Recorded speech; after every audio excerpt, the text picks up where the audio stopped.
Biz Quranı oxumuşuq. 5 dəfə oxumuşam mən. Nəyi oxumusansa? Tərcümə. Tərcüməni tam oxumayın baxın.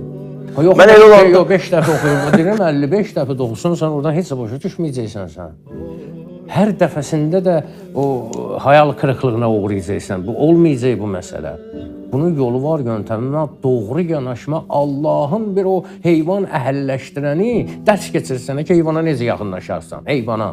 Ki, belə yaxınlaşsan, heyvan səndən hürkər, elə bilər düşmən sən gərək belə yaxınlaşasan, yan-yanı gedəsən, gözünə baxmayasan. O qədər şeylər açır adam üçün ki. Halbuki heç bir yırtıcı insanın nəfsi kimi təhlükəli deyil. Bəli. Amma özü girir, Quranın içərisində bir dənə trüklar eləyir ki, baxırsan ki, o kişi tamam başqa sözdür bu, sən haran getirib, hara götürürsən. Bu günahlardan hələ ən böyüyü bu da Quran ayəsini təhrif eləmək falan bu məsələlərə zülm demir, daha da artıq deyir.